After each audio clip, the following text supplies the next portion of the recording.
Para formular otra pregunta al señor presidente tiene la palabra don Josep Antoni Durán i Lleida. Muchas gracias, señor presidente. Señor presidente del Gobierno, usted sabe que es costumbre de este grupo parlamentario interesarse por cuestiones que a nuestro juicio afectan a los problemas de la ciudadanía. Lo hemos hecho a menudo en esta última legislatura sobre la economía. Hoy, sin embargo, quiero hacer una pregunta sobre otra cuestión que sin duda también está provocando una gran alarma en la sociedad, y es que ¿qué medidas piensa adoptar el Gobierno ante el recrudecimiento de víctimas, niños y mujeres asesinados por violencia de género?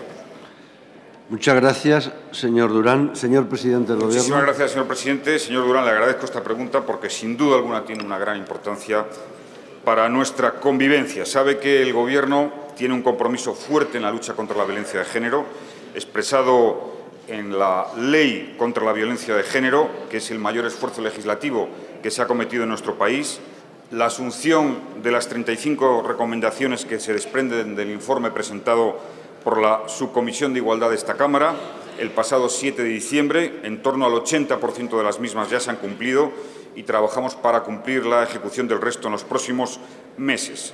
El compromiso pleno continúa ahora con la asunción de las medidas incluidas en la moción adoptada por unanimidad en el Congreso el pasado 7 de septiembre y en la proposición no de ley aprobada ayer mismo por la Comisión de Igualdad.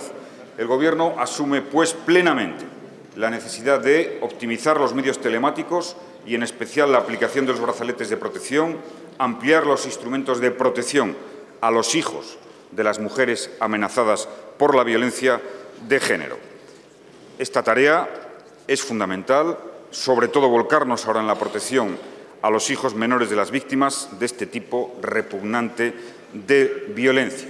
En consecuencia, estamos trabajando en el estudio de la situación específica de los menores reclamado por la Cámara. Desarrollaremos una próxima campaña de sensibilización para hacer visibles a los menores expuestos a situaciones de violencia. Hemos firmado convenios de colaboración con distintas organizaciones para ofrecer atención especializada a los menores que conviven en entornos violentos. Trabajamos para extender la valoración forense integral necesarias y en la última conferencia sectorial de igualdad se destinó por primera vez un crédito específico para la atención especializada a menores expuestos a situaciones de violencia de género. Todo ello en colaboración con las comunidades autónomas de un tratamiento integral que arranca de la conferencia de presidentes en la que abordamos este tema. Muchas gracias. Muchas gracias, señor presidente. Señor Durán. Gracias, señor presidente. Evidentemente existe una alarma por el reapunte, tanto en términos cuantitativos como cualitativos, de la violencia de género. Muerte de mujeres y también de niños, como usted acaba de recordar. Por supuesto, los responsables son los asesinos, solo los asesinos. Y es cierto que esta Cámara, tanto en la época del Gobierno del Partido Popular, con las medidas de protección, como con la Ley Integral de Violencia de Género que usted acaba de recordar del Gobierno socialista, hemos intentado dar medidas de respuesta a esta situación. No obstante, las estadísticas son tozudas, señor presidente del Gobierno, y ahí nos indican, como antes también mencionaba, un repunte de lo que son violencia con resultado de muerte. Voy a hablar de dos cosas distintas. De los niños, para nosotros la violencia de los niños es tanto más grave que la de las mujeres, cualquier violencia es grave.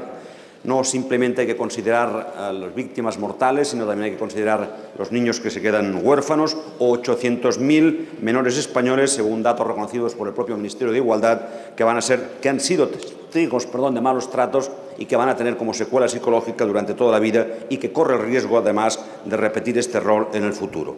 Usted dice que se van a preocupar de los niños. Nosotros lo hemos intentado tanto en la tramitación de la Ley Integral de Violencia de Género. El Partido Socialista no quiso asumir al niño como sujeto activo ante esta violencia concreta y usted está anunciando programas, pero la realidad es que en los próximos presupuestos generales del Estado han retirado la única partida para los programas de atención especializada a menores expuestos a violencia de género de 1,5 millones de euros. Hablando de mujeres, quisiera destacar 3 supuestos concretos. Uno, el de mujeres muertas que no habían denunciado.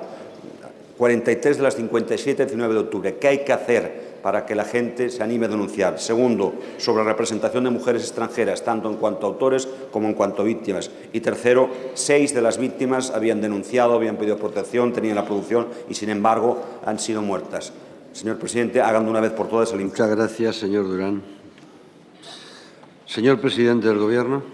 Sí, muchísimas gracias, señor Durán. Compartimos que la lucha contra esta lacra es fundamental y comparto también la consideración que hacía porque hay un dato que es muy elocuente. El 76% de las mujeres fallecidas no habían presentado denuncia de su situación y, en consecuencia, no se habían adoptado medidas de protección. Aquí está la clave. Tenemos que extender la sensibilidad para que las mujeres acudan a los organismos públicos en defensa. Muchas gracias, señor presidente.